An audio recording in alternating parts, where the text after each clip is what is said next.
उन्हाच्या झळा लागल्या की प्रत्येकाला फळांचा रस किंवा ज्यूस आठवतो. बाजारामध्ये जिथे मिळेल तिथे बऱ्याच वेळा गाड्यांवर सुद्धा आपण ज्यूस पित असतो.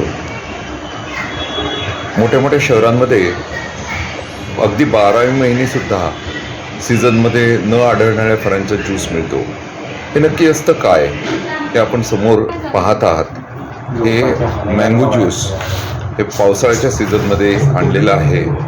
याच्यामध्ये कशा पद्धतीने ज्याचा साका पूर्णतः वरच्या भागात गोळा झालेला आहे आणि याच्यामधून एक प्रकारचं कुठंतरी केमिकल असेल हे बाहेर पडत आहे. अवघ्या 12 तासामध्ये या बाटलीमध्ये, सहज ठेवलेल्या बाटलीमध्ये हा झालेला बदल आपल्याला आता दिसून येईल. याच्यामध्ये अशा प्रकारच्या ज्यूसमध्ये, कृत्रिम ज्यूसमध्ये केमिकल्स घालून तो तयार केला जातो. याच्यामध्ये विशेषतः चुना जास्त प्रमाणात वापरला जातो, जो आपल्याला वारंवार सेवनाने हानिकारक ठरू शकतो.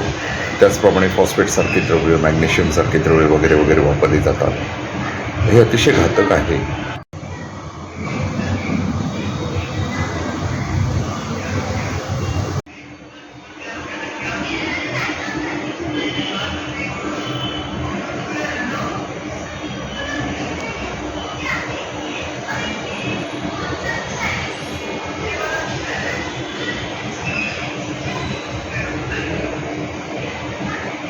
विषारी केमिकल्सने युक्त असलेले असा ज्यूस आपल्या घरातील लहान मुलांपासून मोठ्यांपर्यंत आपण देत असतो.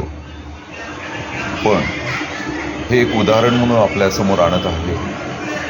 त्यामुळे भविष्यामध्ये सुद्धा आपल्याला कधी ज्यूस किंवा फळांचा रस घेण्याची इच्छा झाली असेल तर आपण अशा पद्धतीने घरीच तयार करणे योग्य ठरेल.